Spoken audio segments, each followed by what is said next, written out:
Hello and welcome to the Mithila Review Show. I'm your host, Ishita Singh, the managing editor of Mithila Review, the journal of international science fiction and fantasy.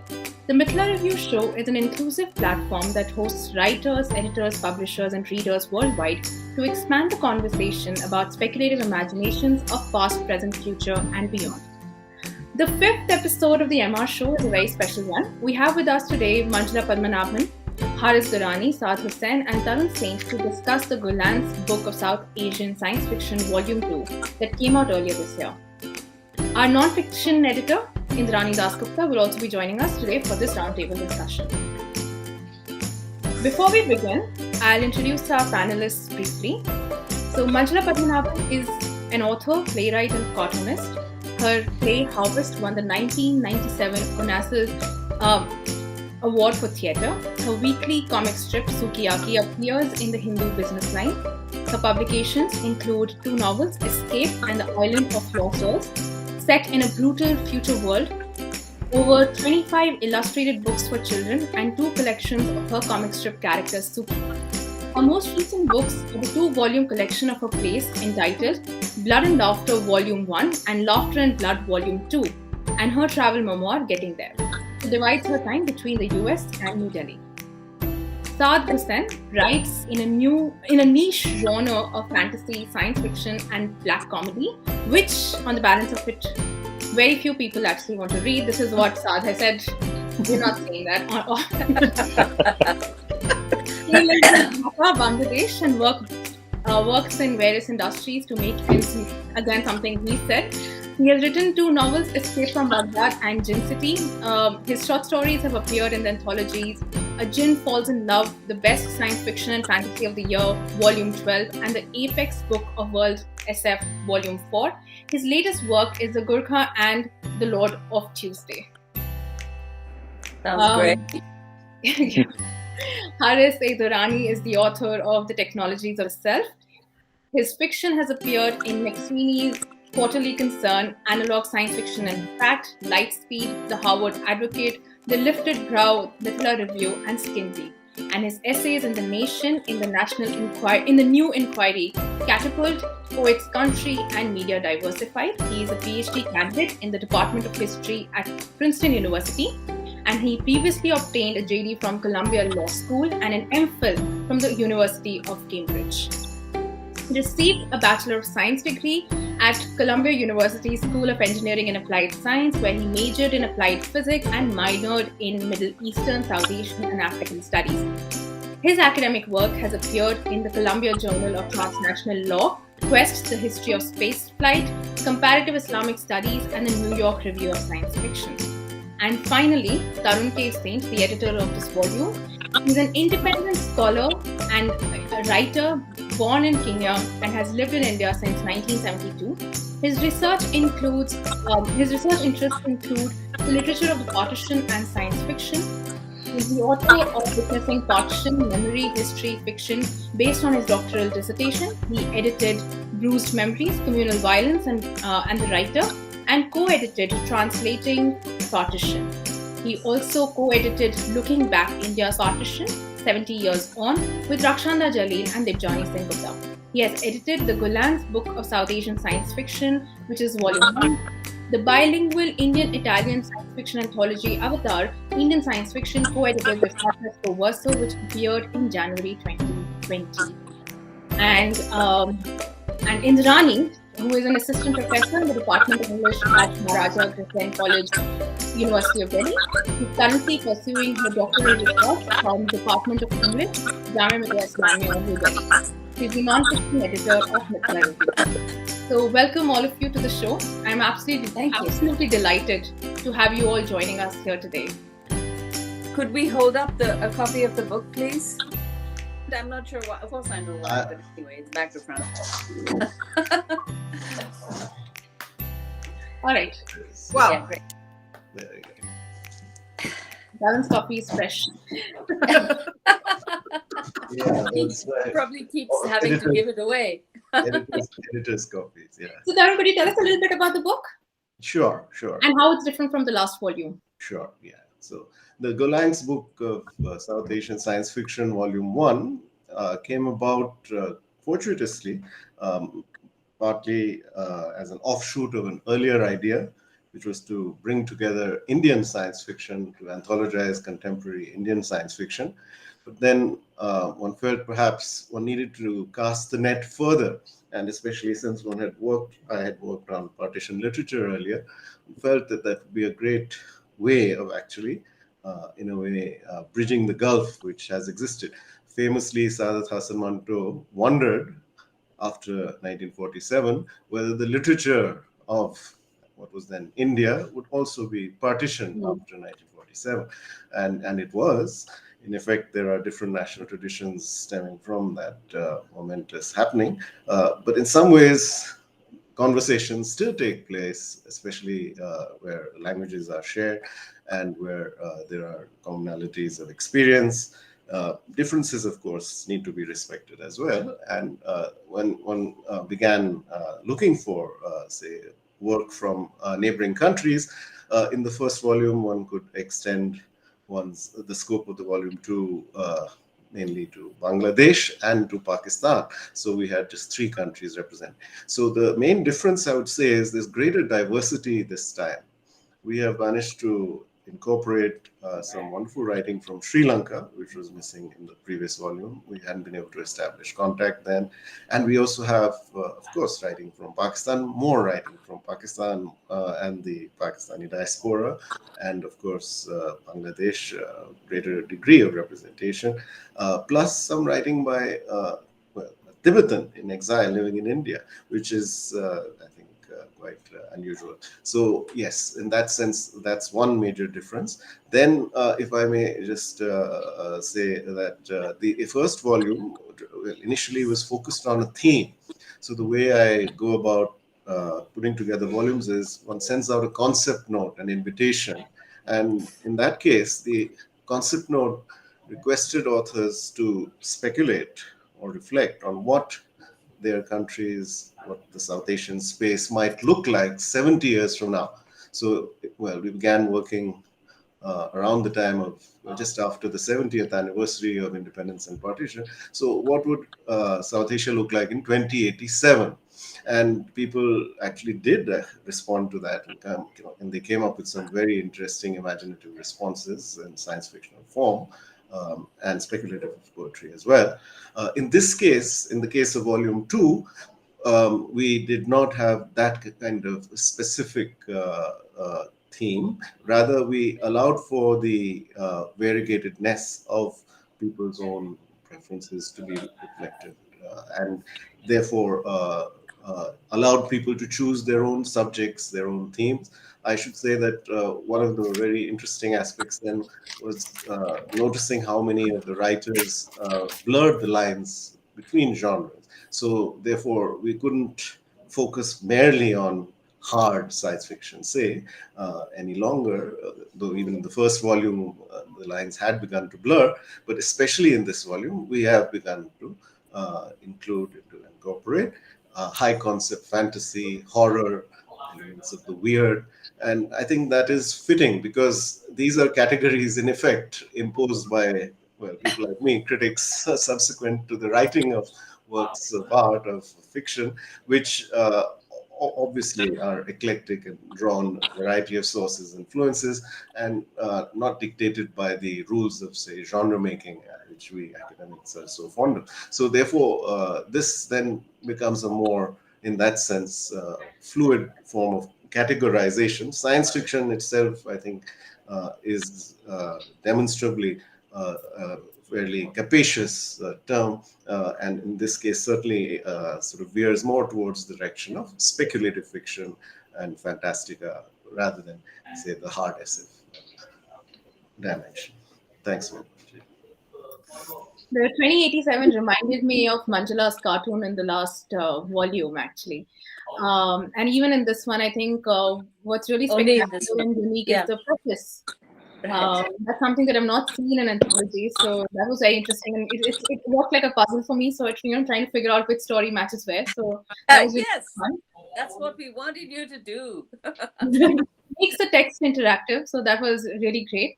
Haris, Manjula, and Saad, if you could tell us a little bit about the stories of yours that have appeared in this collection, especially for viewers who haven't read these stories.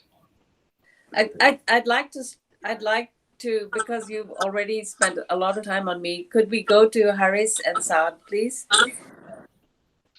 Right. Okay. Well, I'm one of the people who stretched Tarun's hard SFF concept, because mine was a story about a jinn and a cook. It was set in the future. It was set about 70, 80 years in the future, when kind of climate change and nanotech has really kind of ruined the atmosphere. You can't breathe. You can't kind of exist in a red. The city is kind of divided into habitable zones and inhabitable zones, much like it is right now. I mean, with the air quality, a lot of. I mean, I imagine Dhaka and Delhi and all the big cities in our region suffer from that, right? So this was an idea of this man wanted to be a cook, but there was no more food. All the food was basically kind of processed algae, and it was automated, and there wasn't really any raw food. Raw food was disgusting, it wasn't.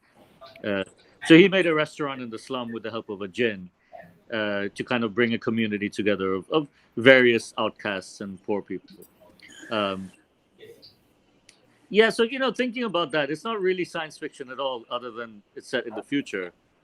But science fiction is such a wonderfully kind of stretchy term that, I think maybe it's possible for us to do it more, because we're not, as Asians or South Asians, we're not really from a science fiction tradition. And the hard SFF is kind of created by Americans, Englishmen. So for us, it's not really such a binding contract. I feel that you have to go spaceships, But Haris. Well, thank you. First of all, thank you so much for having me here. It's really an honor, and thank you to Tarun for accepting my story for your wonderful anthology. It's actually funny that we opened with the question of hard SF and soft SF, and I definitely agree. Those boundaries and categories are not always useful and sometimes counterproductive. But I do really like hard SF, however you want to define it. And the story that I have for this anthology, it's called Champollion's Foot. And it sort of takes place in the very distant future. And it's about a group of Dominican. So my dad is from Pakistan. My mom is from Dominican Republic. So it's about a group of Dominican Muslims from this far future planet that are colonized by this corporation. And it's sort of them dealing with the ramifications of psychological colonization and what happens after you lose the anti-colonial war. And it's sort of an experimental story that takes different perspectives from each member of the crew of the spaceship as they discover an alien artifact. I'm not really going to say much more than that. But even though there's jinn and all, and I draw on Dominican folklore as well. It's funny when I sent the story to Tarun, I was like, there's some references to Pakistani stuff in there, but it's like really the only way in which this is Pakistani is because I'm Pakistani and I wrote it. But so it's kind of raises an interesting question of, if you're doing an anthology of South Asian science fiction and fantasy, is it really, is it the subject matter that is South Asian or the authors that are South Asian? Or does the fact that the authors are South Asian shape what the subject matter is, even if they're not actually writing about, for me, Pakistanis? Although, like, some of my characters definitely are descendants of Pakistanis in the very far future, mixed with, like, Dominican and stuff.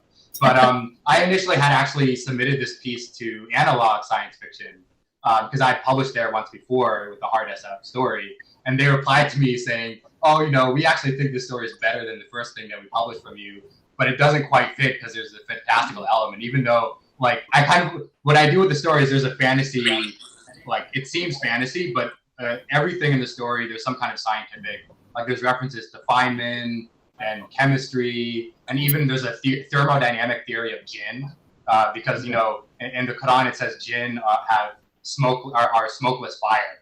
So I thought, as an engineer, I was like, oh, smokeless. If you have fire without smoke, that's like a engine without the runoff. So you can have an infinite energy source. So what if someone created a capitalist regime based on jinn as cattle slavery? And that's the source of the ships in this story. But I'll stop there. But yeah, I'm really excited to be part of this conversation. And Manjula? Manjula? Yeah, well, my story is called The Pain Merchant, and I because I've been associated with the previous anthology, and I've been working as a little bit as Tarun's assistant. He is, we talk about the work. We have talked about the stories. Excuse me, sneeze. Obviously, I caught your cold across time and space, Ishita. So The Pain Merchant is about time. It's not specified. And to go back to Harris's subject issue of is it the author's citizenship which decides whether or not a piece is South Asian? Well, I don't think in my story there's any reference to country. And yet I just assumed and accepted that my citizenship controls the fact that there's a high likelihood people reading it will assume that it is set somewhere in South Asia and some in some mountainous region because there's a reference. So the story involves a time in the future, but it's not specified, when a calamity has resulted in pain no longer being a factor in human lives. People are no longer able to feel pain, and what we understand in the way that the story plays out is that the loss of pain, which we might consider an asset, it clearly is not, because we need pain to understand the boundaries of our experience. And people have become interested or sometimes addicted to being given the chance to feel something, to feel some pain through the use of a gadget that can record pain and play it back.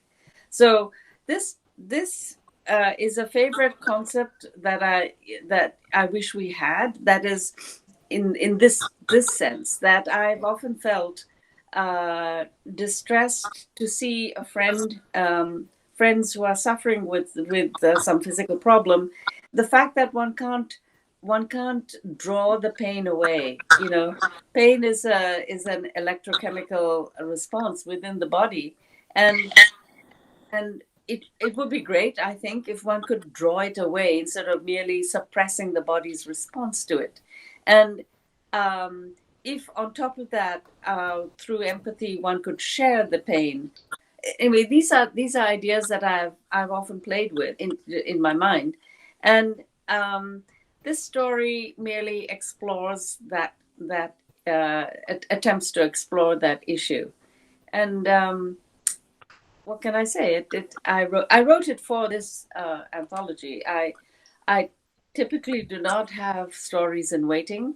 If I'm asked to write something, if I'm asked to contribute something, that's when the switch gets turned on. Otherwise, it's there are stories in which are just ideas in storage. I don't try to write them.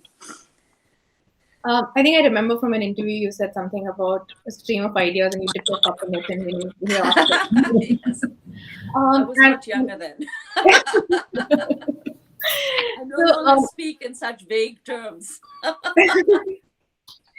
And Harris and Saad, and I think you have already broached on a lot of themes and topics that we're going to anyway raise a little further in the conversation. So I think I'm going to go back to Tarun. Because I just want to frame it based through the introduction. So in the introduction, you talk about this category, which is the new wave of South Asian science fiction. Yeah. What is that category? How do you understand this? And, are there any specific themes that over the years that have emerged in these in the works that in the volume 1 and in volume 2 that can be identified. What helps you identify a story which is particularly South Asian? And of course, we're going to deconstruct that category in the future. But how do you note, how do you put this category together when you're in your editorial process? One expects certain motifs, metaphors, and tropes in the story of science fiction, in a science fictional story. Similarly, are there certain motifs, metaphors, tropes, etc., that shape and inform South Asian science fiction? Yeah. Okay.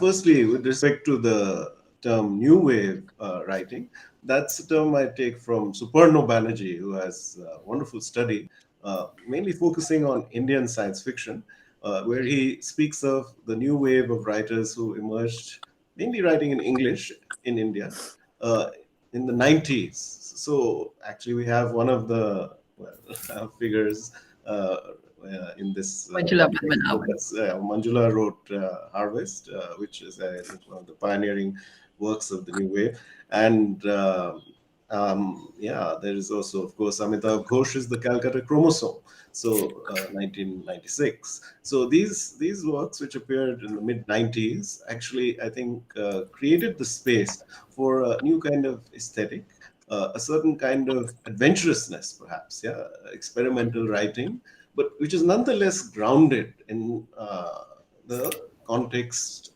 in which it was written. So contemporary concerns, which are certainly very crucial to everyday existence. The situating also often enough of SF in the realm of the everyday. So social anthropologists like Amitav Ghosh was very much able to do that with his close understanding of the textures of everyday life. And I think there's a kind of intuitive way in which many of the writers who belong to this movement, I would list Anil Menon and Vandana Singh, and of course Shovan Chaudhary in India as part of this. I'm trying to sort of use this term perhaps a bit more capaciously to bring in writers from the countries which are adjacent to India.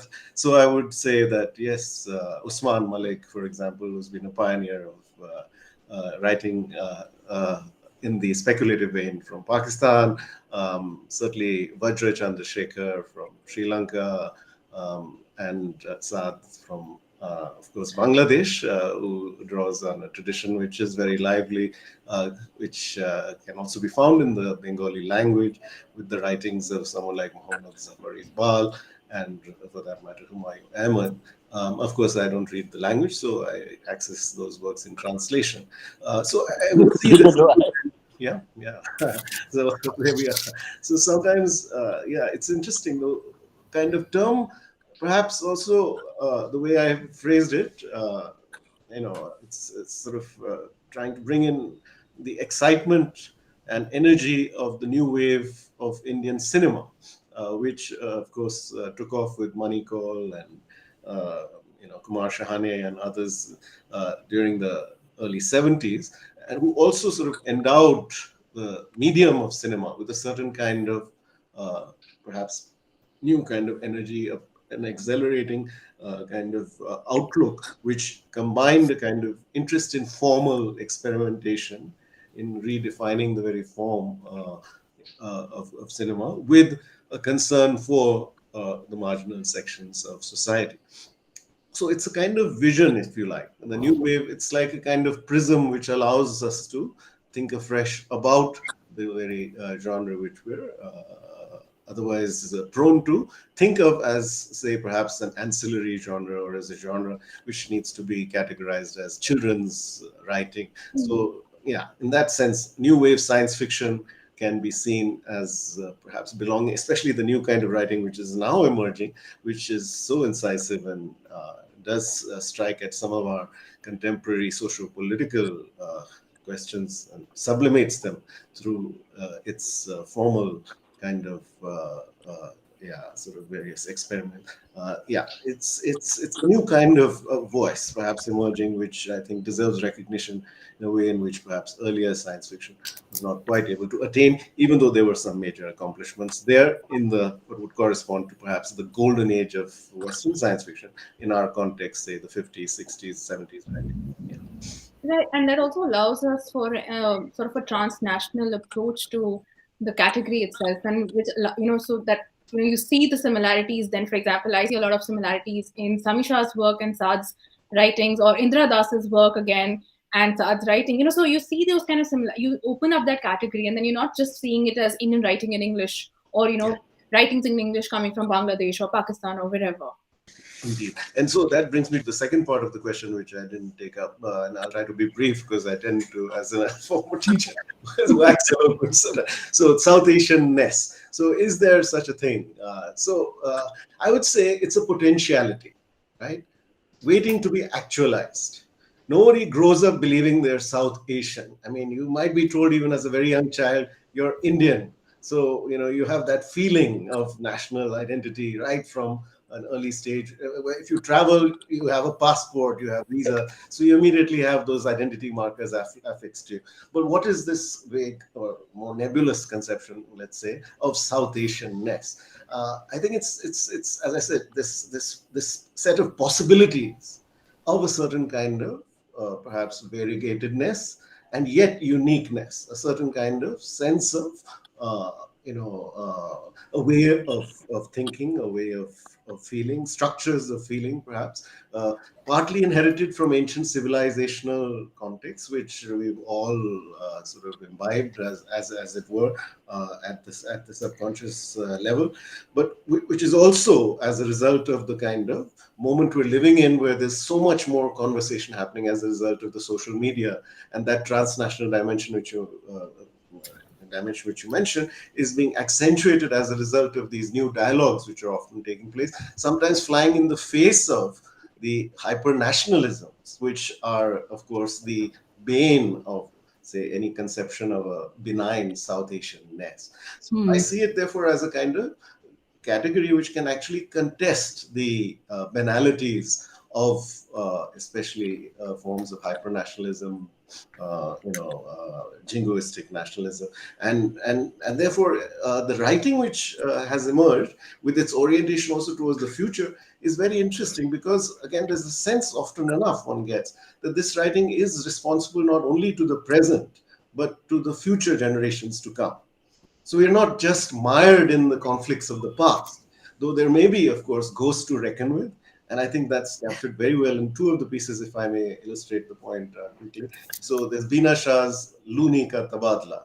So the trauma of partition is what she addresses. But it's projected into a futuristic setting where it's actually the media honchos who are seen to be the bearers of the hatreds and dissonances which were generated at the time and which seem to persist and get further amplified, sometimes as a result of Saad's memory. You don't even remember really what really happened, but you have a construct of that moment, and the trauma hasn't yet been resolved, and so you're sort of constantly, sort of fighting these shadowy battles with your imaginary antagonist. And in her story, I'm just finishing, man. So in her story, she actually constructs a tale which satirizes precisely the excesses of media-based, sort of national jingoism in a very absurdist sort of light. And if I may just quickly bring in one more marvelous story, it's Vajra Chandrasekhar's The Maker of Memorial, where an augmented human goes into a battlefield context and makes memorials of people who just died. Now, obviously, this draws on the history of civil war in Sri Lanka. And there's, again, a whole traumatic history there, which has left its scars. And mourning, perhaps, hasn't fully taken place, as perhaps has also not taken place with respect to partition. But this idea of deconstructing the idea of the notion of a heroic sort of masculinity, which we always associate with warfare and a certain kind of heroic image. It's so beautifully rendered using was very much an SF trope, the SF trope of the augmented human, which anyone coming from, say, a hard SF background like Harith would immediately recognize as sort of being part of the grammar of SF. And he reinvents that, yet gives it a very local flavor and texture. And that's what's so remarkable about this new kind of writing, which, as I said, can activate these possibilities, the potentialities, even as they're projecting us into futuristic settings where, there may be perhaps eventually a possibility of some kind of resolution. Thank you. Could I add a little point? Maybe Saad and Haris will also want to add a point on this subject. I would say one part of the connective tissue of the South Asian identity is perhaps the colonial contract. The fact that most of the nations which come under that heading have had a struggle it's a two-way struggle. I mean, in the sense that our identity as modern nations was in many ways molded by the colonial presence. So, and the very fact that we're speaking English is a part of our colonial past that we share. We all share it. And at the same time, our struggles for our private identities have been different. And our sense of who we are has been modulated through our own cultural differences. So we are an unusual group. And at the same time, of course, we share a type of quasi-racial identity. We are brown-skinned. We looked somewhat different to Asians further east of us. And at the same time, we all acknowledge a whole range of ethnicities. It's not any one ethnicity. So we're not as clearly identifiable when people meet us outside our context. They don't easily identify us. No one calls us, "Are you South Asian?" No one says that. In the U.S., I'm routinely asked if I'm Latin. That is like, am I? People speak to me in Spanish, and to ask, because I don't fit the stereotype of a South Asian. I'm not wearing flowing robes. I'm not, I don't have a bindi, and they don't. So whatever their conception of a South Asian woman, I don't fit it. So then, because I'm dark-skinned, I'm assumed to be some type of local. But some type of local who is not white, and that can, the categories are not very broad. So if you don't look like the stereotype, then you must be another other. And I love the fact that I'm mistaken for a non-South Asian, because I adore the sense of being in disguise, and in that way, I would say for me, this SF journey has been because I grew up in different countries, and the sense of being an alien is very familiar. I have grown up as an alien, and I'm perfectly happy to remain that way. Anyway, I have wandered a little bit from the issue of South Asian. Well, yeah, so thanks. I just want to come in here.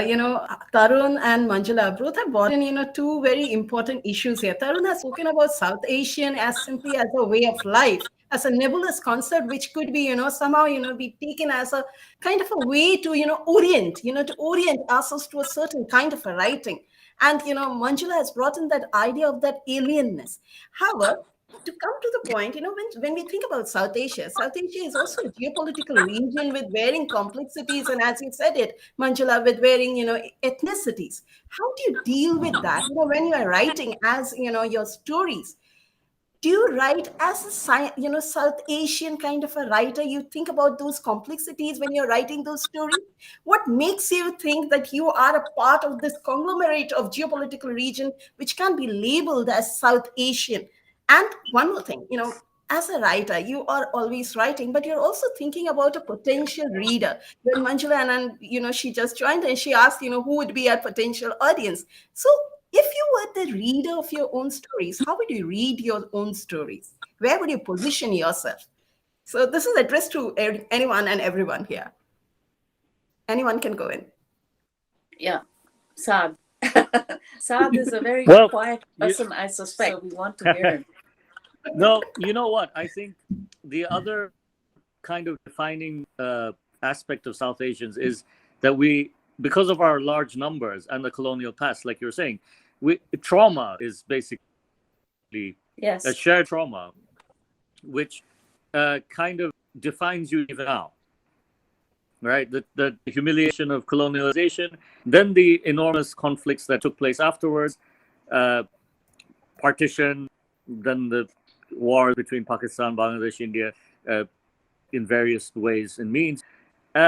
This kind of trauma, I think, is missing from other countries.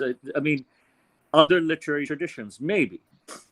It's not as near the trauma, and it's not as defining, in the sense that we are kind of defined by colonialization in many ways. Our language. I mean, we're writing in English, we're talking in English, we wear English clothes, we're forced to adapt to an English world, which is a kind of daily reminder almost of the fact that we lost this big conflict, and as a result, it's the loser's point of view, right? So in that sense, I mean, that is for me the quintessential South Asian characteristic. You're trying to combat that, while at the same time using the tools of the people who essentially colonized you. And it's very difficult to get around that. I mean, it's very difficult to mentally recover from this kind of like 200-300 years of humiliation. So yeah, and I imagine that's the same for kind of science fiction coming out of Africa, or science fiction coming out of the African diaspora, because they also have all these traumatic experiences, which, writing is essentially a way of dealing with this. Yeah, I wanted to come in there because it's interesting you were drawing the comparison between the South Asian colonial experiences and the African ones. Because when you were saying that it's unique, I wonder if it's sort of unique to all colonial experiences. Because it's funny, when I was writing the story that's in this anthology, it's most explicitly about the sort of ongoing colonization of the Dominican Republic, from Spain, France, United States, everyone. But it's also the way in which I was thinking about this idea of colonization and the trauma of colonization continuing into the distant future. I was also thinking about, a lot of Pakistanis that I know who are pretty internally colonized. But it's also very similar to the way a lot of Dominicans think about their own relationship to whiteness and empire. And I sort of wanted to play with that a little bit in my story. And Tarun, beforehand, you were talking about this idea of South Asia as an imaginary, and how do we draw from the traumas of our past. And I've been thinking about this a lot recently, partly because I've been really obsessed with Dune recently, but this idea of, what is speculative fiction supposed to do? And I think, to my mind, maybe there are two ways to get at this question, which is, one is maybe one thing that speculative fiction is supposed to do is to imagine a radically different future that has no connection to our present. And I think another one, which is the way that I think many of us probably prefer to go about it, is to think about, okay, it's impossible to imagine a radically different future because we are grounded in who we are now. And we should write our future in a way that comes and stems directly from that. So, for example, in my story, there's a character who's a jinn, and they've lived for thousands of years. And so he remembers colonization in Egypt. So that's why it's called Champollion's Foot, because he remembers when Champollion came, the Rosetta Stone and all of that, and how the emergence of Egyptology as a discipline was part of an Orientalist project of saying, these people in Egypt, they had no civilization. The only quote unquote civilization was ancient Egypt, but there was no like Muslim or anything else in between, right? So this project of erasure, and part of the whole interest of the story is how the colonization continues. Even if we try to stop it, it just keeps coming. And how do we deal with resistance in that context? Manjula, would you like to say something? Yeah, well, one of the mischievous responses I have to any discussion of colonialism, and I want to apologize in advance to anyone who objects to what I'm about to say. I find myself, because of course we are immersed in the sense of having been subjugated and having to throw off the colonial yoke and so on and so forth. I have for many years, it's not recent, and it's not just for within science fiction, I have been exploring the concept of being grateful that we were broken open in this way, because it has been a source of growth. And I have for a long, it's not recent. I am looking at the colonial experience as, we can look at it as humiliation, or we can look at it as, okay, we now have the world to move within. And the colonial experience has, it, you could say it broke us, but you could also say it seeded us. It seeded us and made us, forced us perhaps, but some of us have accepted the graft better than others. Now, one of the features of belonging to South Asian cultures, all the cultures, is that they are highly hierarchical. And in that sense, those of us who are English speaking, again, this is not a new idea, we have become the colonials of our own cultures. And we have to deal with that fact. We have to face it and move forward over it, rather than constantly either hating the colonials and despising them for what they did to us. And again, I dislike the sense of being always cast as a victim. I would rather that we grabbed the scepter that was given to us through given and forced, but you can grab it and you can take it forward. And I believe one of the pleasures of science fiction is that we can do that through the force of our imagination, through the force of the literary tool that is available to us, because we are now writing in the international arena. And I as I said, I'm very aware that this is not a popular concept at all. But the part of being a science fiction writer is that you want to break the mold. You want to change the polarities. You want to move out of whatever the fixed foundation you come from. It's one of the features of being a science fiction writer, at least I believe. So let me just put that out there. Tarun, would you like to say something on this question? Yeah. I mean, maybe we can take another set of questions. Okay. It's not really a question. Yeah, before I just go on, I want to add something to Saad and Harris. You have both of you have used the characters of jinns here. When you're using the characters of jinns, it just reminds us, of the post-colonial Gothic imagery of spectral visions and haunting images. Was this haunting images a kind of a, recollection of what, the colonization did to us? How are you representing the Jews, vis-a-vis not only your story, but how do you look? Because you have written, Saad, you have written a lot about jinns, the city of jinns, the jinns love story and all. So how would you actually picturize jinns? And Harris, you also. Where do you place your jinns within, the haunting voices, the spectral visions and the imageries that come into here? And Manjula, your, idea of colonization actually, reminds me what Catherine and Hellis have said, regarding the corona pandemic. They said that, yes, virus was there everywhere, but viruses are actually leading us to evolutionary variation. It actually is telling us that we can tell a story differently. Maybe yes, maybe the colonization has told us we can tell a story differently and rethink our world in a different way. So yeah, thank you. Saad and Harris, over to you.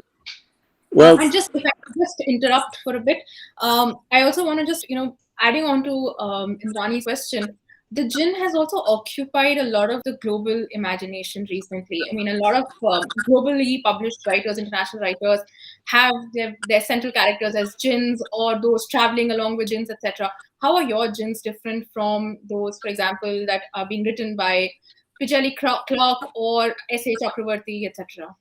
yeah.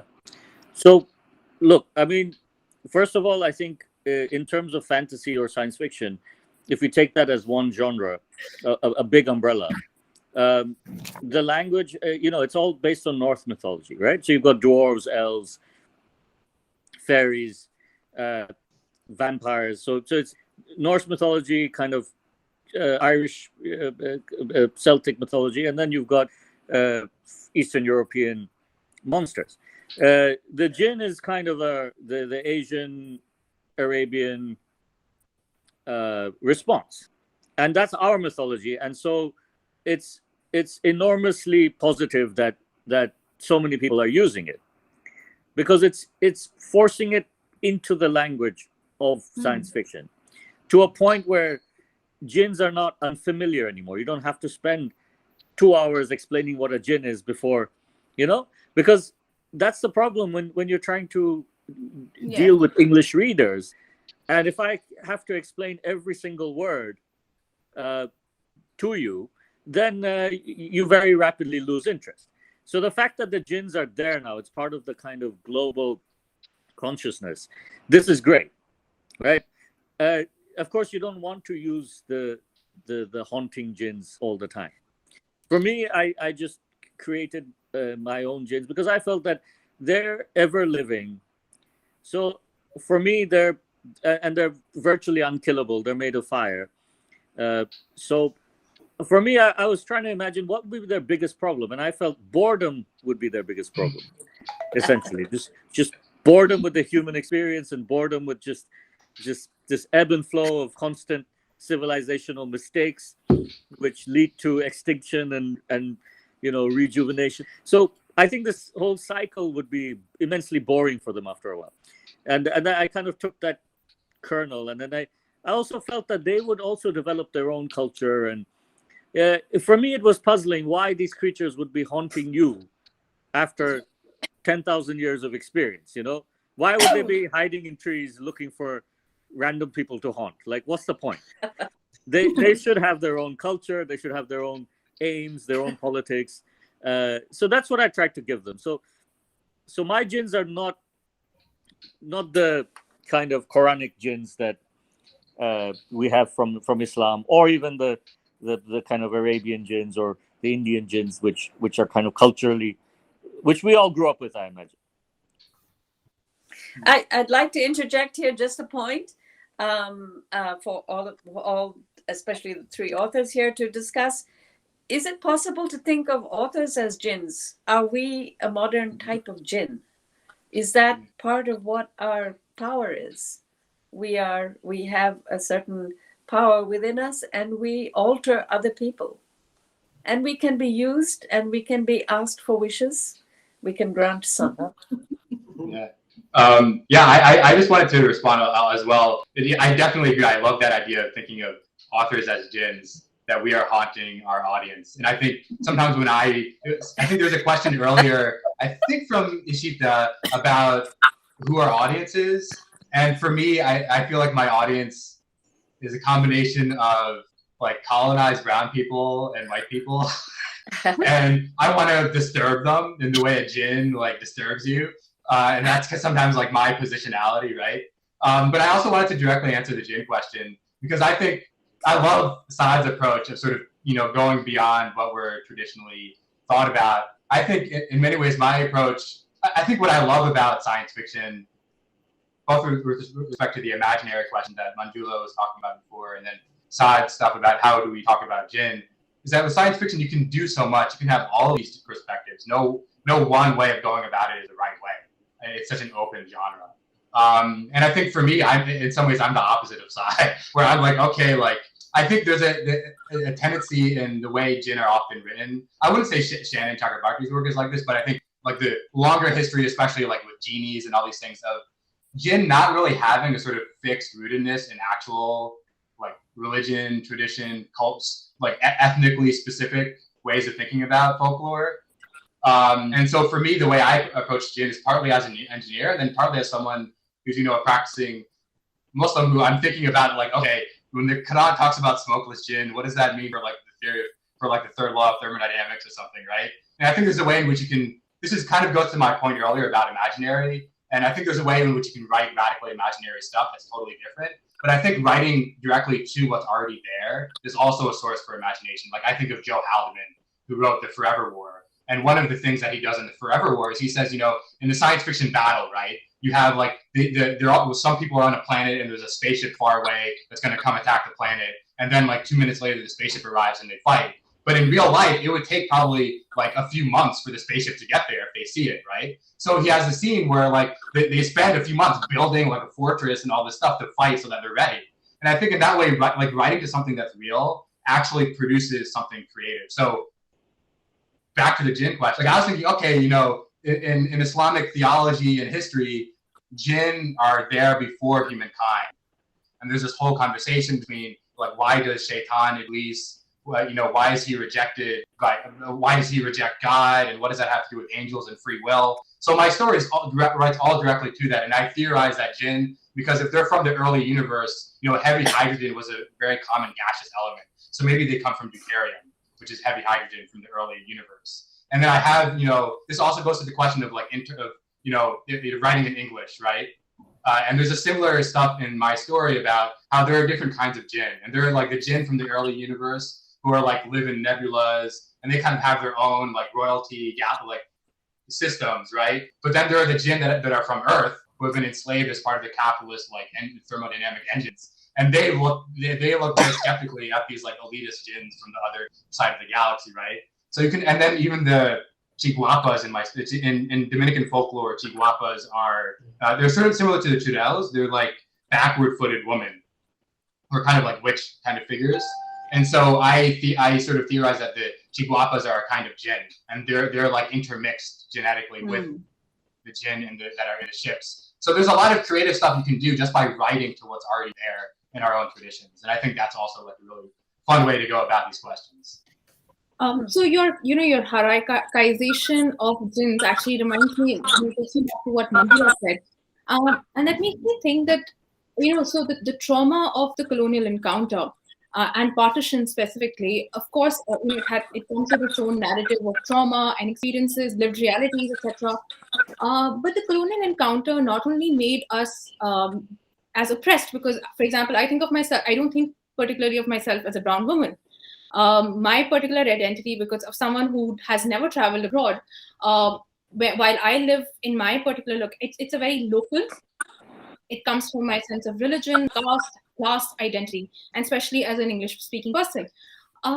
When you see that happening, my identity or identities from people from a class, caste, etc., especially in South Asian experience, we're not only the oppressed, but we're also oppressors in certain sense. And obviously that hierarchization we see in also is a performance. So South Asian science fiction, as Manjula said, there is a performance of victimhood or a performance of otherness, but there's also a writing of the otherness of those who are other to you. So you include a lot of characters. For example, Saad's, Hanu character, someone who is an urban slum dweller. You are writing an article in his experience. How do you negotiate not only your own otherness vis-a-vis the white reader, and the colonial encounter, but also the otherness of your characters vis-a-vis yourself? I hope I'm clear. Yes. May I just comment for a minute? Yeah, adding to what Ishita has said here, regarding, how we look at our identities. And yes, one who has not traveled widely, we have traveled maybe a few places here and there, but more than, apart from Sri Lanka, going to Bangladesh or one season or so, we haven't traveled much. So for our identity is very, very local. And, I would say, the kind of a vernacular identity that we carry forward.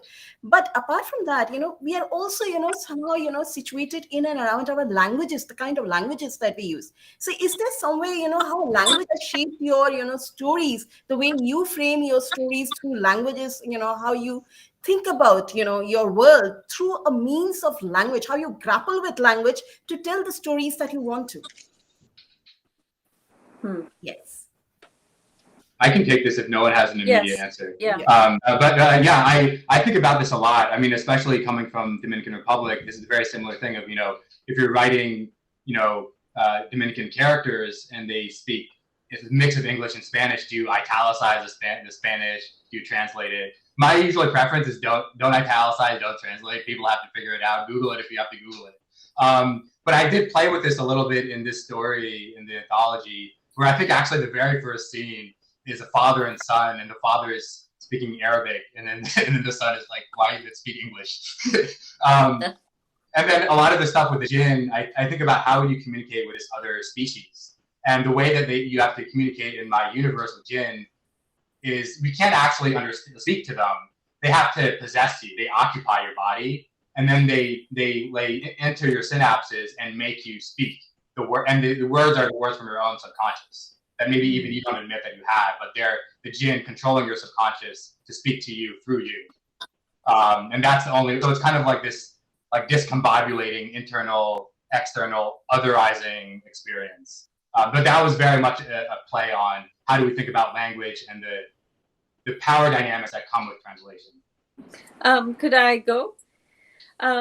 For me, there's very little conflict because I don't have another language. I speak only English, and that in part is because of the way I grew up traveling. And it was I have encountered a number of other languages. I'm hopeless at learning them. And I have a sense of otherness through other languages, but I don't actually speak other languages. And so for me, the translations are at the level of I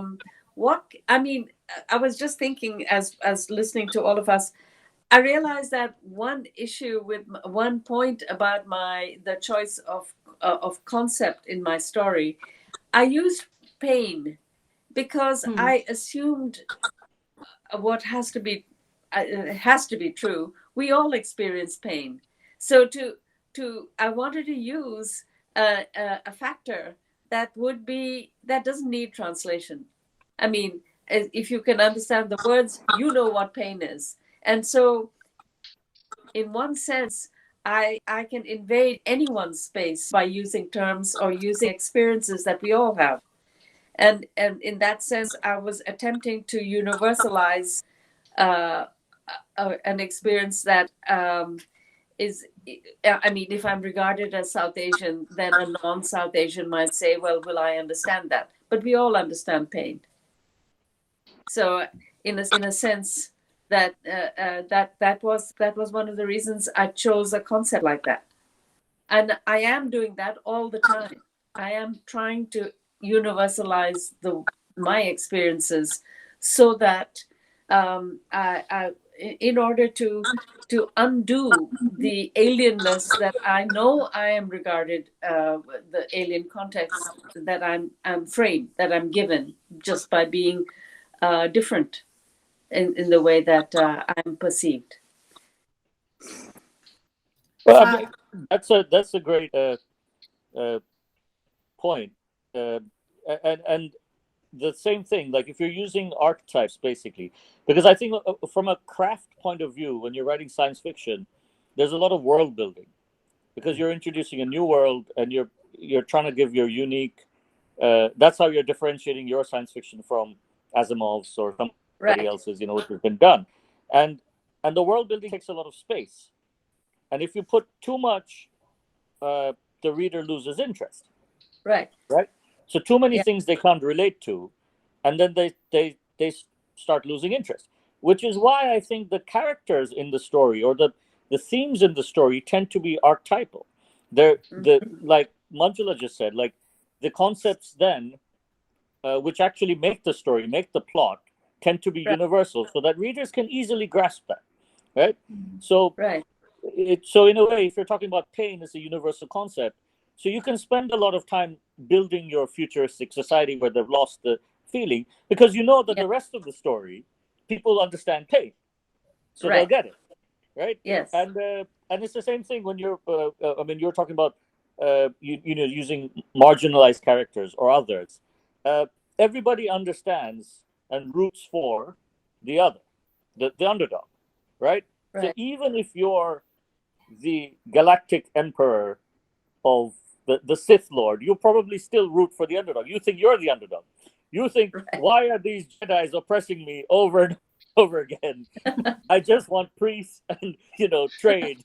What's the problem here? So, and I've noticed that. I mean, people that I would consider as the imperial force would think of themselves as the underdog, right? And if you notice this, you see this everywhere, right? So, I think that's kind of the way we use our craft. Almost all science fiction rests on these kind of archetypal stories and themes. Because you can't do both. I could say that you used hunger in your story. Everyone understands hunger and the pleasure of a good meal. I mean, that's immediate. So even if you've never tasted the food that is being described, the pleasure of a good meal and the shared pleasures. We all know that. And it is wonderfully universalizing. Tarun. True. I completely agree. But I'd also like to add that you get to the universal through the narrow window of the particular. And that's also a marvelous aspect of both these stories, which we've just been discussing. The texture of life in Dhaka 70 years from now. The nanites have affected Dhaka, but the way it's affected Dhaka is very specific. It has a certain kind of dimension which Saad's story brings out so remarkably well. The overarching sense of a miasma which is overcoming us, and which speaks both to the present and to the future. So there's a sense in which, that dialectic between the local and the cosmopolitan is very well brought out here. I see that in Manjula's story in a different way, insofar as, yes, though it's a story about an affect, about the lack of affect, really. It's also a story about empathy. I see that as the subtext, actually. And we can feel pain. Yes, that's an individual issue, and yes, narcissists especially feel that most intensely. But in this era of waning of affect, which I think this story also metaphorizes so beautifully, and that's what stories do. They hint at greater things. So there's a sense in which we're all beginning to feel that erosion of the ability to feel deeply, to empathize with others. And perhaps that's what this allegorically, hints at, almost in the vein of a magical realist tale of the Latin American ilk, if you like. Yeah, I just wanted to play devil's, or I guess Jin's advocate here, which is that I think even though the story I have in this anthology is advocating that there is some kind of universal experience, sometimes I myself am a little bit skeptical of this, because I mean, I agree with what Tarun is saying about you find the universal in the specific, but I think even then, the way the universal itself, as a historian, I'm thinking now, the universal is always historically and socially constructed in someone's own particular circumstances. And it depends if you're like a Chomskyan or a Trollman and Ted Chiang story, right? Like, how much does your individual context determine a universal meaning or not? And I think sometimes there's a value in recognizing that, when you write something, like sometimes I'm just writing for myself. I don't care if anybody else understands what it is, or just for like myself, my family, or community, or something. And I don't care if everyone else gets it or not. Like I don't know if you've seen the film Only Lovers Left Alive by Jim Jarmusch. It's like a vampire thing. And there's this scene towards the end, a very beautiful scene, where they're in Morocco, and there's a singer singing in a bar, Yasmin Hamdan, and it's this beautiful. He spends like a full 5 minutes on this song. It's a beautiful, haunting song about love and how there's no solution to the problem of love. And then at the end, the two main characters remark on the musician, and one of them says, "Oh, she's going to be famous one day. She's going to be big one day." and then the other says, well, I hope not. And sometimes, I do want my stuff to be universal and everyone but I think there's another part of me that's like, I think if you become too universal, you lose something in the particular. Yeah, it's a that's balancing a great point. True. I think it's a very important question. And each story perhaps finds its own kind of point of equilibrium, as it were, in terms of weighing in with respect to the local. And it has been said, for example, that works in translation are more authentic. That's a bane of Indian English literary criticism, that we're always sort of harping on this point of the inauthenticity of the diasporic writers like Rushdie and the ones who deserted the pristine shores and left for greener pasture. But it's I think a kind of red herring at some level. I mean what Rushdie did in Midnight's Children, it's a model for us to still look back to with some amazement, actually, that a moment like the emergency could actually sort of lead to such a kind of meta reflection on history, on memory, on pain, and yes, the larger civilizational kind of churning that has overtaken the subcontinent. But I think SF awaits its sort of moment, its Rushdie moment, really. We need to make that leap, as it were, into the sort of domain of perhaps acceptability. Hopefully these anthologies are stepping stones towards that. But I really like the fact that the short form actually allows for a certain kind of, let's say, a control of another sort of tendency which can also sort of creep in, which is prolixity, and an attempt to fit every trauma into the package, as it were.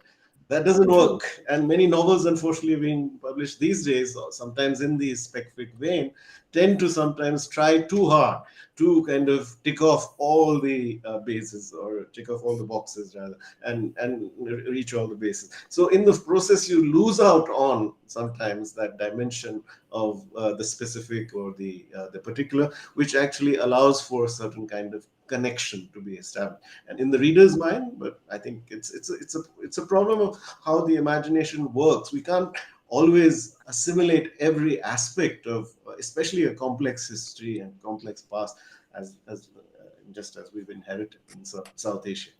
So in this context, I just want to refer to Sami Ahmed Khan's story Biryani Bagh, which beautifully and humorously melds so many issues, but brings it all to biryani, which most that's of the novum. Yeah, that's right. Our crowning glory combined. Yes, right? absolutely, and yet translated in so many ways. I mean, as we know, there is actually vegetarian biryani, which is practically a contradiction in terms, and yet, of course, there is. So it, in a sense, that the whole concept of vegetarian biryani is practically science fiction right there, but it's real. And Sami's story, if I may say so, and I don't want to claim exclusive credit, but he was facing writer's block. I invited him to write, and he's a former student of mine. I taught him at Hindu College. So I said, go ahead and contribute something for this volume. He says, but I have nothing to say at this moment. So what do I write about? So at that moment, there were these protests going on at certain places, Shaheen, and he actually took inspiration from some of what was happening there. It's a kind of crystallization. And very soon after that, COVID hit and those protest movements vanished, it seemed, from the face of the earth. But that memory somehow has been crystallized in this story in such a kind of interesting way. And using, of course, science fiction techniques and the whole apparatus, as it were, of world building, which he, of course, had earlier constructed with reference to his novel Aliens in Delhi. So it's sort of redeployed in this new context and acquires a new kind of political resonance, as it were. And it's therefore quite a sort of remarkable instance of a response which took several drafts to complete, of course, and ages for him to finally get back to the final version.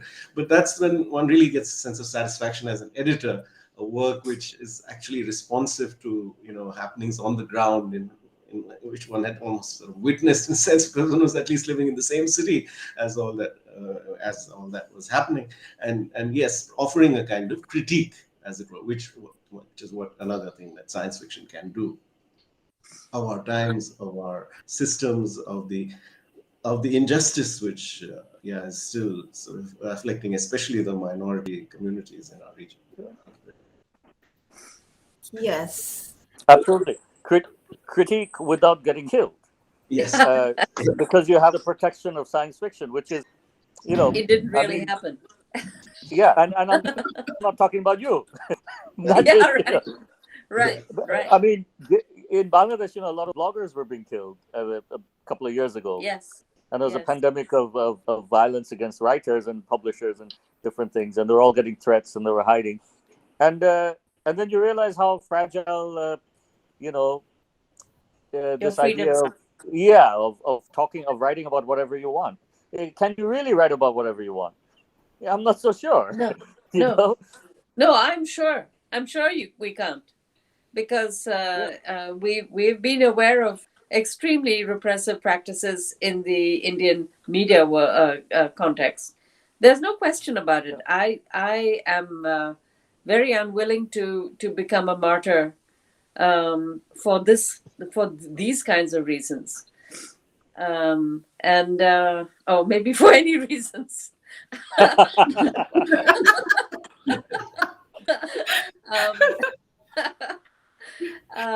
But science fiction gives us that, right? Science fiction gives us that little bit of. I mean, we get the sense that the authorities don't read science fiction because they consider it children's literature. So okay, great, that's fine.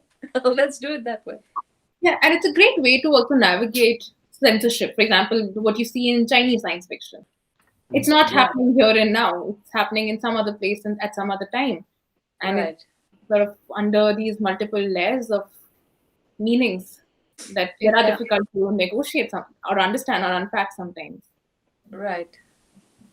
Yeah, I just, the talk that we were having, 3 points that, recur continuously. One is, this just trying to come, visualize something that is universal, yet it is also talking about our local traditions, our cultures, and a socio-political context. At the same time, what Saad said, he wanted to tell a story of a jinn who was like bored with, the kind of stories that have already been told about him. So it was like, telling a different kind of a story. So, and of course, Haris here is like, was I writing for someone else? So all of these 3, kind of pointers that we have come here, I would like to think about, the Saad has written about culinary perspectives. Culinary traditions is something that, joins all of us, as a South Asian. All that we can think about is biryani or kebabs or, all kinds of, food. Food is something that binds us. And of course, Gandhi very much has written so much about food and not taking food, dietary, practices and so on. And, the colonizers, of course, have, said so much about the Bengali cuisine and all that. We are all immaculate citizens because of the kind of food that we eat. How would you actually, food is something a part of our everyday experience. So is this a conscious kind of a thing that you're using something that is so much a part of our mundane day-to-day, experiential lives, and you try to tell about a story in which you actually reach out to somewhere else? Is this what you would identify as South Asian writing, speculative writing? I can go. No, I love that question. I think in this story, I don't have that much food. There's like a reference to Gleesian rum, which is like from the planet Gliese 581G, which I made up. I mean, the planet is potentially real, possibly. Anyways, but the food aspect is something that does appear in some of my other work. And you're asking, how much are you thinking of? I don't really think about it. It's kind of just like, that's part of what it is. But I find that readers respond to it very positively. Like, for example, this isn't specific to South Asia, but from the Dominican side, my book, Technologies of the Self, which actually takes place, all my stories take place in the same world. So it's a series of sort of short vignettes that make up a single story about this time traveling demon, Jinn, and it's told in the setting of a family story, roughly based on some stuff from my own family, and they're always eating meals, like different kinds of stuff. And I remember I had an uncle who came to the book launch, and he just made a comment saying, I feel like with food is like time travel, just like your demon is time traveling. And every time you were writing about food, I felt like I was seeing my mother again, and my grandmother. Which I thought was like I hadn't thought about that at all. I was just kind of like, oh, we eat a lot and we tell stories. But it is so much part of the way cultural memory works, I guess. Yes. Yes. So I'd like to say that in my not in this collection, but in my novel, The Island of Lost Girls, to some extent, I'm not a great chef. I don't really cook at all, but I enjoy food. And in that book, not only do we have a certain kind of make-believe food, because it's very much on Earth. I mean, the book is set on Earth. But what I want to get to is I have also in that book presented a futuristic toilet. And because, food inevitably needs to be processed. And one of the characters cannot find the toilet in the small unit that he has been incarcerated in. And, he's almost desperate in a way which, again, is very familiar to many of us who travel. So, yes. So, there is an aspect of digestion that is not often referred to in science fiction, but I have in that book. Oh, yeah. The visceral dimension. Yes. Saad, would you like to say something about it? Yeah, because I think traditional science fiction, I mean, kind of the traditional heritage of science fiction is based on technology and science and weapons, right? So yes. Kind of the old stories are all about what kind of technology do you have, how are you moving around from place to place, and weapons, and what kind of weapons you have, and how you're going to fight. And the whole kind of softer aspect of society, art, architecture, culture, all of this is kind of, there's no space for it. Food. Right. And I think what we bring as kind of newcomers to science fiction as South Asians is essentially there's a lot of space for us because it's not been covered. We can talk about food in a regular science fiction story in the future, and it becomes something unique because Asimov never talked about food at all. Star Trek, Star Wars, nobody ever talked about food. Nobody talked about art. Nobody talked about any of that. So they left a lot of open space here, I feel, which we can take advantage of.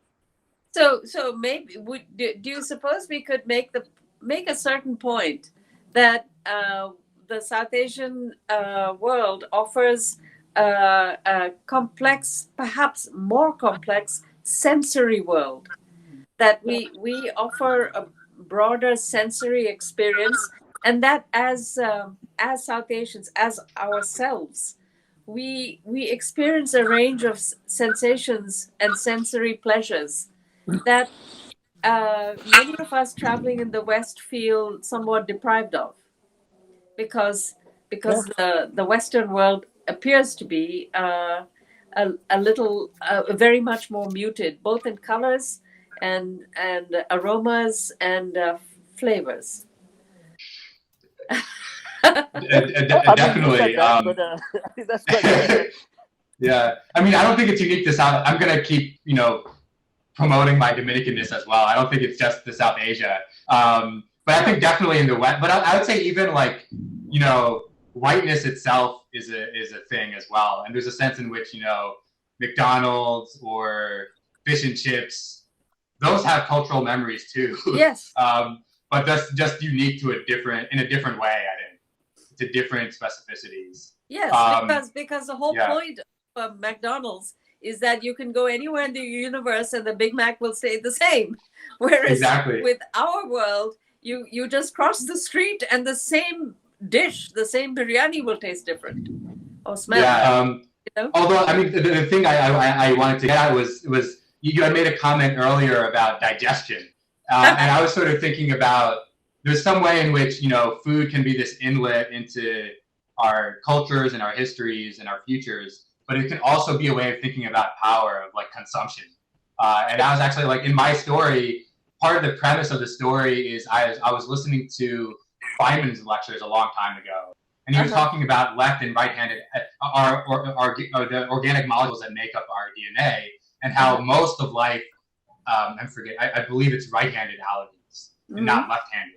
So he was thinking, like, how do you explain this to a Martian who might have different structures? And then I was separately reading something about this chemical, this type of ice crystal called Ice 9, which was named after Vonnegut's Ice 9. And then if you electrify it and freeze it over a series of processes, you can transform everything within that system into the same crystal. And then I had separately read something about how you could have a planet without a star if it was moving through dark matter in the middle of the universe that would heat up the star, and then it would freeze as it leaves the dark matter and then heat up. So I sort of mixed those all three together, and thinking about the aliens in my story in Champollion's Foot, that their chemical compound is a synthetic version of left-handed alanines that have been produced on this starless planet. And that's how life came about on this planet. And one of the main characters in my story, he comes into contact with this alanine structure, and then he goes into cryogenic freezing and then wakes up. And that begins to change his organic chemical compounds through that process. And there's a whole thing in the story about how, is that a form of consumption, or is that a form of recycling and regeneration of a new formation of life itself, as we know? And there's a way in which we can think about like consumption and digestion as these like capitalistic colonialist projects, or as a project of transformation and change that I think is really interesting to chew on. No pun intended. That's such a lot to think about, because I was actually going to move on to the question of what you talked about, what we've been talking about, the kind of homogenization of identities, or the grand narratives. When we try to create these universal narratives. So very often, what you see in the South Asian science fictional imagination or speculative imagination, very often till very recently, has been associated or equated with retellings of epics like Ramayana, Mahabharata, etc., and that's sort of become like this stories from the Indian subcontinent that you recognize them as stories from the Indian subcontinent, and of course, in this particular collection, you see a lot of stories that have these Arabian or Middle Eastern influences. So this volume sort of performs a very important role of demystifying that perception, of what South Asian imagination looks like. And because a lot of these works are overtly, they incorporate these mythical creatures, folktales, legends from diverse cultures and regions. Are tales from your childhood, culture, religion, pop culture, or any otherwise, are they a source of inspiration for you? And if you could just tell us, some of those and what their lasting influences are on you. Before the authors come in, I just wanted to flag a point which I think is relevant in this context.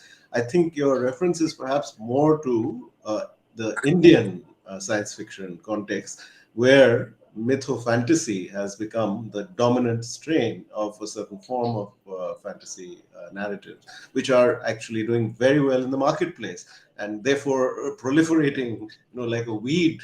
So we have a problem because mytho-fantasy just retells. There's iteration without reflection, without reinvention. It's boring, flat out boring. And mytho-fantasy is going to stay with us for a while. But there are exceptions to the rule as ever. So there's this wonderful collection which I thought I might mention, which I always bring up. Anil Menon and Vandana Singh edited Breaking the Bow.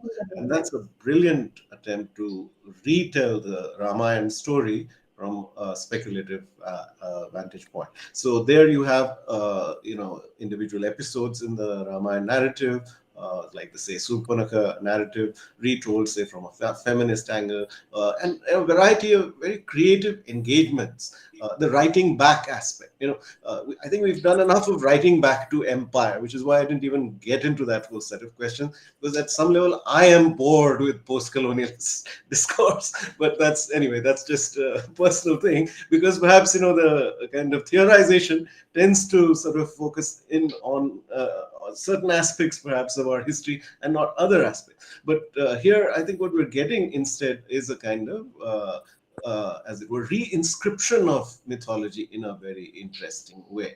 Now, unfortunately, that didn't become a model for subsequent engagements to a great extent. But one recent example which I can think of is a brilliant story by Indra Pramit Das, Kali Na, which is a kind of, if you like, cyberpunk narrative about an artificial intelligence called Kali in the realm of sort of cyberspace, sort of let loose, as it were. And which Kali Na is the name given to this particular artificial intelligence, and she is relentlessly trolled because she represents a feisty, independent, woman's perspective. And there's a fascinating, of course, denouement, which I won't get into at this point. But again, it represents what you were, I think, alluding to, kind of engagement with mythology from a particularly grounded kind of position, which allows for the layers of history, of memory, of myth to be unpacked in a kind of very distinctive way, rather than, as I said, the hashing of the old stuff, which is a form of quiche, as Stanislaw Lem referred to when he spoke of much of American science fiction. What is it? It's the rediscovery of the familiar. The same kind of motifs, same themes played out again and again and again. And that dates back to the age of Pulp Fiction. Not all of Pulp Fiction was like that, but at a certain point, I think, yes, one began to recognize that kind of homogenization, if you like, of narrative, which is even more scary perhaps than homogenization of identities attempted by political parties who will come and go, hopefully be voted out. But when you get narratives getting homogenized in this kind of sinister sort of way, then you feel that there's a kind of limiting of the capacity for creative reimagining of the self. Taxonomizing the self afresh. And if I may just add one more point, I think Vandana Singh's work is really interesting in this light, because she, in the story in this volume and so much of her other work, is able to revisit alternative epistemologies. She's expanding the conception of science in a very interesting way. And this is a project which is not new. Obviously, it can be dated back to, say, the projects of people like Jagdish Chandra Bose, who was attempting a more universal definition of science. I mean, he was a trained botanist, but in his scientific kind of research, he always attempted to look for the many routes to scientific knowledge. So in other words, extending the very idea of science to perhaps become much more inclusive. And he would challenge the Western epistemology with respect to the assumption that science is uniquely Western. And so that's a very interesting idea. I think Vandana Singh's resorting to indigenous epistemology is absolutely fascinating, where she's actually able to show how some of these older forms of knowledge formation, which still exist in attenuated forms in the context of her research and work in the indigenous communities, actually, one can see certain kind of analogies with work that's been done in cutting-edge science. So the language of trees, how trees communicate with each other. This is a perception which might be there in the communitarian knowledge systems, which are now being as it were, rediscovered. So we need to have a kind of very interesting a connection established between the old and the new in a kind of contemporary context. I can build on that.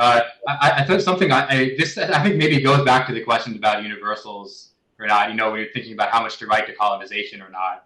I think, again, this is a place where I think the beauty of science fiction is that you could have multiple perspectives. For myself, sometimes I think of my own imagination as like a limited imagination, where like there's a professor, Christina Ponza Krauss, who does history of U.S. empire in Puerto Rico. And she has a beautiful line. She had a speech somewhere where she was saying, how do I see before I see empire? And it's kind of, that's where I always am in my creative imagination. I can try to imagine beyond it, but I'm always also limited by it. And I think I enjoy writing to those, right up to that limit. but I'm always afraid of passing it because then I feel like I'm not writing where I am. And I think of, I don't know if you guys know the short story writer Hossain, the Iraqi writer, and he has a wonderful series of different collections about, it's kind of like surrealist, absurdist Iraqi science fiction. He has one story, I forget the name, but he has a beautiful line in it where he says, you could write about the universe, but just by looking at an aubergine on a stall in the block on your street. You could have the whole universe just in that one aubergine. And I like, Octavia Butler is one of my favorite writers. And, maybe I think you can make a case that, she has problems in her work and we have to not just be confined to her framework. But something I do like about her work is that, she isn't just imagining these radical other futures. It's always writing from, her Patternist series starts out in pre-colonial Africa, works through slavery, and then goes to the future. And then by the end, slavery is returning in new forms. Kindred is all about kind of trying to imagine a new sort of Black feminist experience, but it's also very, literally rooted in the past. And for me, that's where I always am, but I see definitely, the use in going beyond that as well. But I think the beauty is you can have multiple ways of thinking about that question. Could you repeat the name, please? I was talking about Kindred by Octavia Butler, and then her Patternist series. Yes. Yeah. Even her parable duology, the one where everyone's like, oh, it predicts Trump. That's one where it is an imagining of a future Black woman messiah, right? That seems like, oh, it's this radically other imagination. But it's rooted in a very dystopic future that literally has a president saying, make America great again. Right. So she is imagining something else, but she's also writing to where she is. Right. If I were to answer, it was my attempt to answer this question, I would say that my tendency in all of my writing has been to avoid addressing the mythologies that I grew up with. And as it happens, my earliest mythologies were Western, were Norse and Greek. And when we returned to India and I was exposed to Indian mythology as a young child, I found, I made the connections to the kind of mythology that I was already familiar with. And I think one of the issues that I did not like was I did not like the concept of reincarnation. I felt that, anyway, that I'm not going to go down that path. But in the many other types of stories, because as a child, I was very interested in the magic world and in the fables of many different cultures. And I would say that by the time I began to think in terms of my own writing, and I started very early wanting to write back. So this issue of writing back to the world that I was familiar with through the books that I read, my aim was to avoid writing back towards anything that I had already encountered. Of course, this is in many ways a futile quest, because we can never get away from the world and the planet and the cultures that we are familiar with. At the same time, as I have said several times over, as someone who grew up as an outsider, I became very confident that my perspective is an outsider perspective, and that almost anything I write is going to be outside of the context of the people I know and the stories I know. So I don't even particularly question it.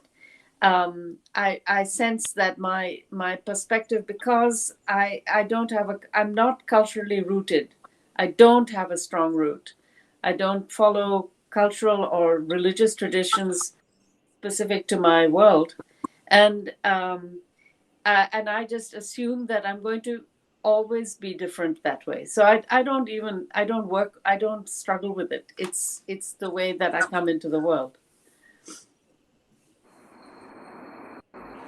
Saad, I think you're up. Well, like Manjula, I also started reading in English when I was a child, and that was for all intents and purposes. That's basically the only language I can really comfortably read and write in. And yeah, so it was Greek mythology, and there was Norse mythology, and then it was Lion, the Witch, and the Wardrobe, and C.S. Lewis, and the kind of old English favorites of Hobbit, Lord of the Rings, all of these things which we used to read, and of course they're popular now because of movies. But we read them many years ago, and that was kind of your childhood store of mythology. Right. And I think growing, and then when you're writing as an adult, you realize that, okay, I cannot use this mythology. It is not my mythology. It would be extremely derivative and inauthentic in many ways, and just kind of a desire to go back to childhood pleasures. But yeah, go ahead. Keep going. I didn't necessarily have a mythology to replace this with, and so it was a kind of, you have to craft something to take its place. So I want to add to that, to say that for me, in perhaps because of recognizing that I am having grown up in Europe, I was aware in a kind of, as I said, for me it was pleasurable to be different. I'm very happy to be different, and I used it as a kind of calling card all the time. That I'm different. So in that sense, I believe as a child, I really identified with the world of 1001 Nights. The Arabian stories really fired my imagination in a powerful way, much more than matching narratives that you might find within the specifically Indian world.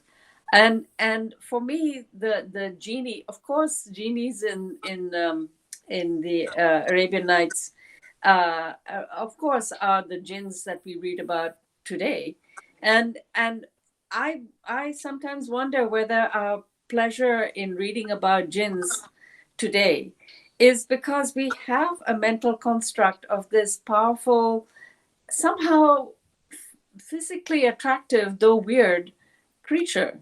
This great and uncertainly positive, because a jinn isn't always on your side, and they're the jinns who have to be stuffed back into bottles, and the sense of, we know that creature already, and we like it, because at least in my sense of what a jinn is positive and slightly frightening. So a kind of slightly frightening friend. And and I would say that the Arabian Nights was for me a very powerful kind of proving ground from before the science fiction era, and it gave me a sense of powers of ability and otherness, the otherness of external powers, of rings of magic, of stones, and of destiny, also destinies that pull you towards a future, or and a sense of happiness. The returning theme in the Arabian Nights is the characters seeking for a particular kind of happiness, and it seemed to me a very again, it's something we can relate to. We can relate to that sense of pleasure that is referred to in the Arabian Nights.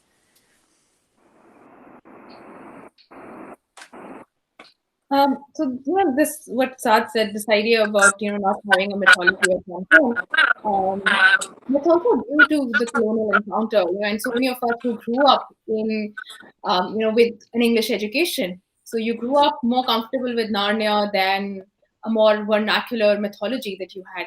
But anyway, I mean, this has been a wonderful conversation, and I think we're, now running a little way. We've only 10 minutes to 10 p.m. IST. So I think I'll just shoot a few rapid fire questions with you. I mean, you can take your time. You don't have to be rapid about it. So just one particular, science fiction writers South Asian science fiction writers that you'd like to recommend to our listeners today. Haris, you go. Sorry, I couldn't hear the question exactly. What was it? Sorry. One South Asian science fiction writer you'd like to recommend to our listeners or viewers today. Can you come back to me? I want to think about my one. If I have one, I have to think about it. Sure. You go, Saad. You go. Indra Das, of course. I think he's probably really well known already, right? I don't know exactly, but I imagine most people, South Asian science fiction people, have already read. But yeah, I mean, he's fantastic, and also a really fun person to talk to, and he's because we judged the Pakistan's Salam Awards, and it was me, Indra, and Malka Older, who's also a fantastic writer and a cyberpunk. But he thinks deeply about things. South Asian, I think he ticks all the boxes. Your frame. All right. Well, could I propose Saad, because I really, really loved the gin story. Bring Your Own Spoon. I really loved it, and I loved the sense of flavorsomeness and the sense of poignancy. I really loved it, and I would say, what can I say? You asked me to name one. If I'm going to name one, I would name Usman Malik, who's a really tremendous, wonderful short story writer. I really recommend a lot of his stories. You can find as well on Tor.com. He has a few there as well. Right. Tarun?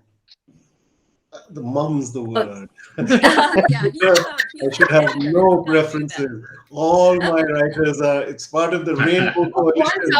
Let me rephrase this for you. One South Asian science fiction writer you're reading right now.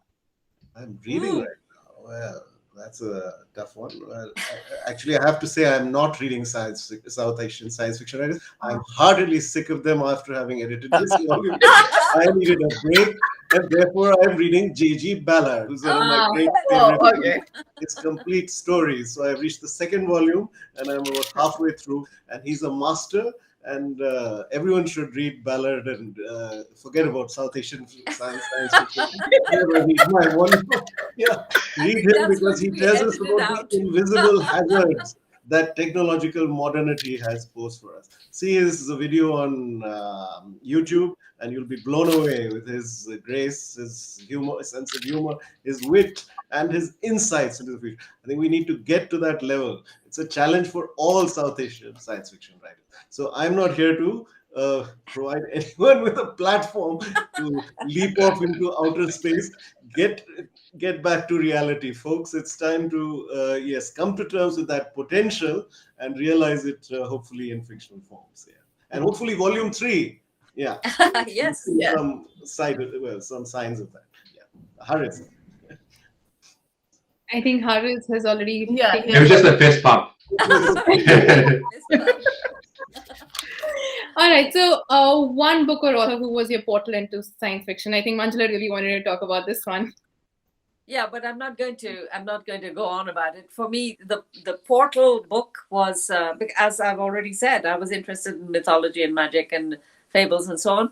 But and Tarzan was very important to me. Yeah. But because the books, I don't mean the comic strips. I mean the Tarzan, Edgar Rice Burroughs books. They're great. But at 12, when I was 12, I read a book called Have Spacesuit Will Travel by Robert Heinlein. That was my portal, because with that book, I understood this is another another expression. It's like everything else that I've liked about the world of mythology and fables and folktales and fairy tales. This leans towards that world of otherness, but it goes within the world that I live in. And I began through that book to be looking for more. For me, I would say I'm going to cheat a little bit because I would say it's like a 3-in-1 punch. I think around the same year or so when I was very young, I read Kindred by Octavia Butler, Dune by Frank Herbert, and then I just got obsessed with Isaac Asimov. And I think together they had this like single like 3-punch effect on me because Asimov, I mean, he's not a great prose writer, character, all that stuff. But I think one thing that was really interesting to me as someone who always loved robotics was his what was radical about his approach to robotics was to say, besides coining the term, was to say that, you know, machines, they aren't like RUR robots that have, you know, emotions and all these things. They're just machines. And he sort of treated it in a very matter-of-fact way. And I think the realness of that was very effective on me in how I thought about speculation. And he also, like Dune, never had aliens except for like once or twice. And then Herbert and Octavia Butler, they were very attractive to me because it was not only the first time I had read books that had people of color in them, but also it wasn't just about like colonizer, even though colonization and enslavement were part of those stories. But it was sort of, they were having internal conversations. Like Dune is having an internal conversation within Muslim traditions. Kindred Butler, she's having an internal conversation about Black life and the experience of oppression. And that was a really interesting way that really blew my mind as a young writer and reader. And Saad? Yeah, I mean, I used to just read fantasy, right? And then I think the first science fiction I actually remember reading was Hitchhiker's Guide. And, and it was so endearing, you know, it's such an endearing book with so much kind of softness and empathy to it that it stays with you. I think he's a bit like Terry Pratchett in fantasy, you know, like everything doesn't have to be hard, conflict driven and serious. Yeah. Yeah. There's a lot of empathy and kind of generally sympathy for humans in Hitchhikers, which I enjoyed, and I still like it. Yeah, I read it every so often. And I think that you can, as an editor, you can safely answer this one. No, yeah. I mean, I have sort of memories of being gifted to Robert Heinlein's Red Planet, which was one of his juvenile books as a young boy, and I think that got me really interested in the genre. I think that sense of expansiveness and, yeah, in a way, replaying of the story of the American war for independence in a Martian context. It was interesting. But then subsequently, I kind of had to unlearn some of my enthusiasm for Heinlein as I learned more about his sort of political conviction and as I read more widely in his oeuvre. So it's always a mixed bag.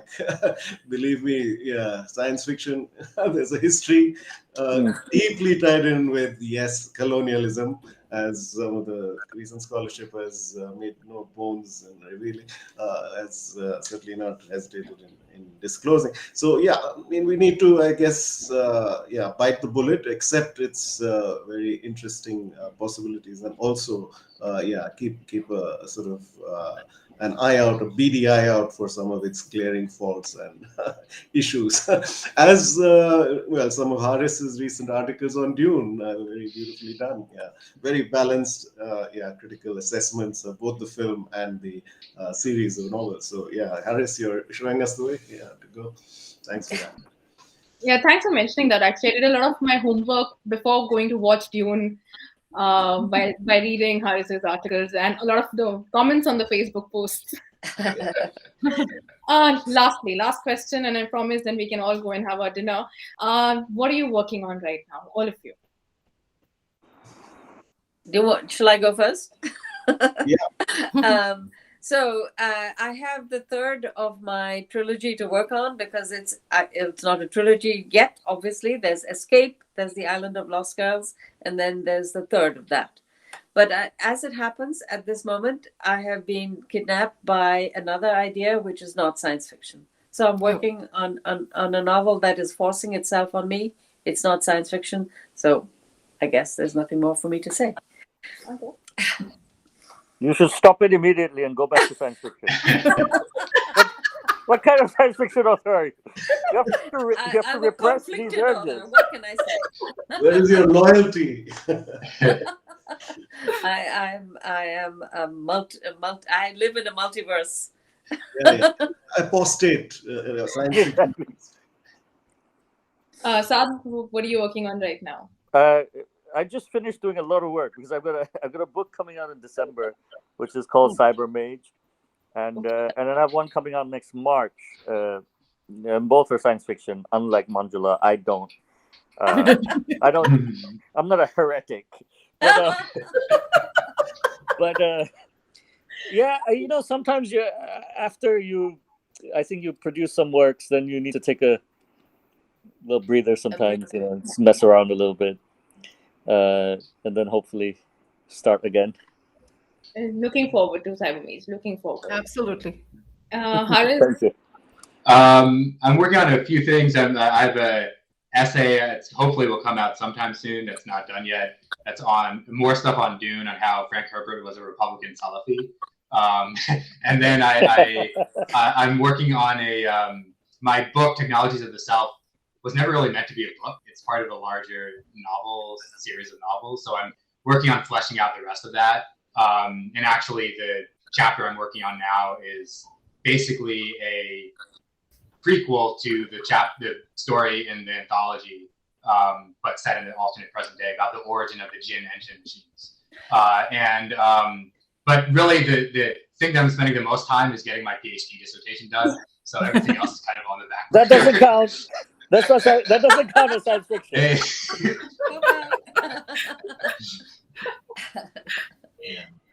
All right, I think that sort of brings us to the end of this 2-hour-long session, and it's been a great conversation. I think, Indrani, if you could just, comment for us. Yeah, as Saad said, his Jinn was, trying to, grapple with that boredom. I must say, this conversation has been anything but, a boredom. This has been absolutely a stimulating experience for all of us.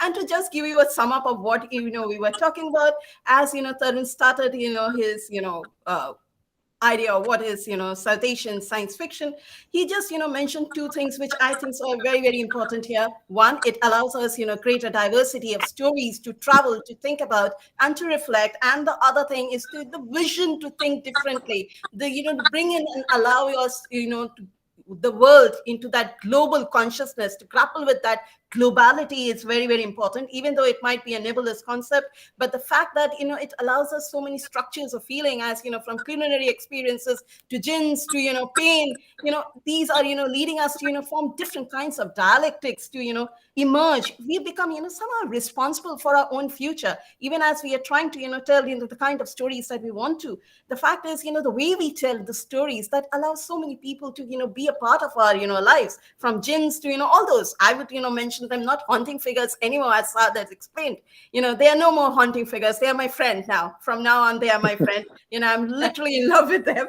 And, at one level, it allows us to grapple with, the world that we live in. All of these stories in their different ways, as Haris's story, tell us those multifarious kind of perspectives that emerge, I think so. That is the main thing, that we are dealing with, with this anthology that, Tarun has brought out. It's an absolutely mind-blowing anthology. And the first one was super. This one is super, super, super, because of the stories. It's just what, Ursula K. Le Guin had said, use the word carry a bag of stories. It's that so many stories, we are not only reading them, we are stringing them together. It's the weaving of new configurations and new permutations that are coming through, which I think is the best part of this anthology and, the best part of this talk. The kind of, stories that you are telling us, I'm sure, both Ishita and me will carry this forward for a long time now. This was an absolutely riveting talk here. From telling us, the radically different visions, from telling us, the stories that we are part of right now, the structures of feelings that emerge. This has been absolutely stimulating. Thank you so much. Thank you all. It was great to meet Saad and Haris. Yeah. Thank you. Likewise. You as well. Thank you so much. Bye. Thank you, Durrani. Thank you, everyone. Thank you. Thank you. So before we draw this to a close, I'd like to just put in some Mithila Review plugins. So if you enjoyed this episode, please sign up for our newsletters. You can subscribe and support Mithila Review via Gumroad or Patreon. You're also welcome to join our Facebook community, Asian Science Fiction and Fantasy, and the links in the description box below. Thank you all for becoming a part of this conversation, and I hope we can continue this conversation and actually individually interview each of you. Yes. Okay. Thank you. Thank you all. Thank you. Bye. Thank you so much. It was a pleasure. Thank you. Bye bye. Thank you so much. Yeah. Deeply grateful.